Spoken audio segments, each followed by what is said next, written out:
Audrey and Stephen Reny stood near the finish line of the Boston Marathon last year alongside their daughter Jillian. They stood with great anticipation as they waited for their other daughter, Danielle, to finish the race.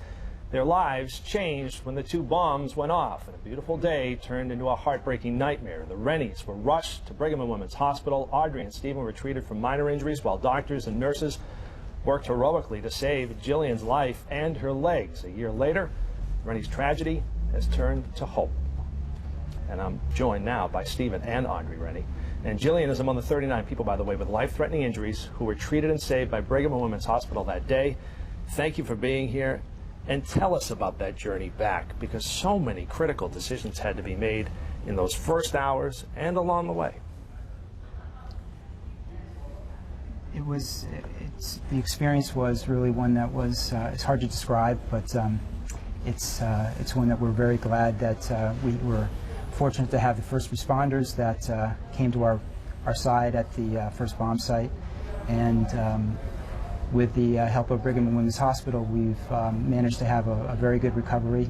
Our daughter Jillian, who was most dramatically injured in the first bomb, is doing very well, and we're very pleased to be here and talking with you about it right now. Audrey, let's talk about that, because here's a kid who was going off to college in the fall, headed down to Penn.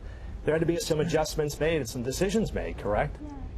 Yeah. Jillian is a very determined and motivated young woman, and despite the fact that this entered her life, she really wanted to try and stay on the trajectory of what she had been planning originally. And so despite her very severe injuries, the doctors and nurses at Brigham and Women's worked with her to set goals and enabled her to get to her high school graduation and attend her senior prom and get off to college this past fall. And she's had a lot of support at school, and she's had a very successful freshman year, and we're so proud of her. As parents, though, you saw your daughter gravely injured here. It had to be gut-wrenching, heartbreaking, all those things in one. You're trying to see the other side. Easier said than done, I would imagine.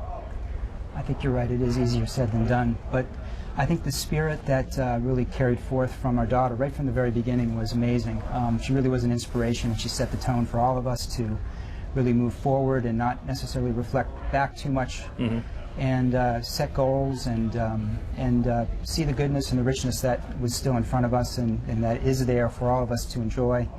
And I think it's really a nod to our daughter Jillian to really set the tone for everybody, and also the community at large. The response was amazing, and that really sustained us and helped move us along as well. Audrey, there's a picture of you that has really resonated with people. You're holding hands with your daughter, and I'm getting emotional talking about it, because to me, I mean, it just shows a mother's love for their child, and I'm sure if you were next to her, you'd be doing the same thing. But talk about that a little bit and what that means. And that's an iconic photo, but it says so much about your relationship with your daughter and what she was going through at the time. Well, hopefully, moms are not tested and put in this type of situation in which we found ourselves, but I really think that most moms would probably dig deep and feel do the same things that I did for my daughter, and I just wanted to be by her side and help her and navigate the medical situations that were going on, and I think most moms would have probably done the same. I think you're right. And let's talk about Danielle, the sister who was running in the race, and unfortunately she was a victim here as well, and explain where she was on the route and the fact that she's going to get back in the race this year. I think it's wonderful. But talk about what happened with her and how she's doing now.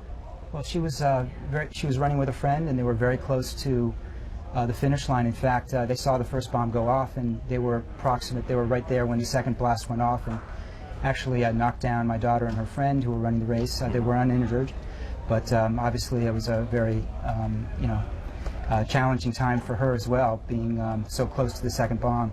But she was not able to finish the race, and she's very much looking forward to sort of getting back in the starting line and finishing what she started, and really with the support of her sister, she's really ready to do that, and we're very excited for her to be fulfilling what she started last year and completing the race. That's terrific. And the Gillian Reny Stepping Strong Fund that's been established, tell us about that and the good work those folks will be doing as far as the funding of that goes.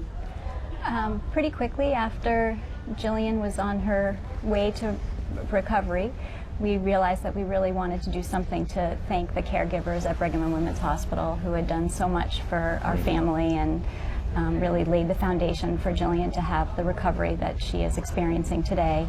And so we met with the hospital and tried to find out how we could be most impactful, and discovered that if we were able to start to fund innovative research, that would really make a difference for trauma patients in the future.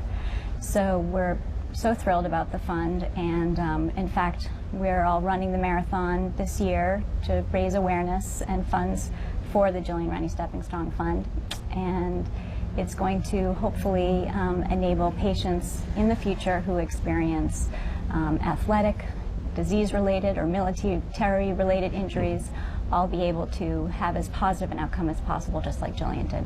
Positive outcome, I like that. The sound of that right there. Good luck to all of you. Thank you. Good luck to Jillian, obviously, and Danielle as she runs as well, and just a family affair, and we're hoping for great things come Monday the 21st. Thank you for sharing your story with us. We appreciate it and look forward to updates in the future. Thank you so much. Great to Thank be you. here. Thank you.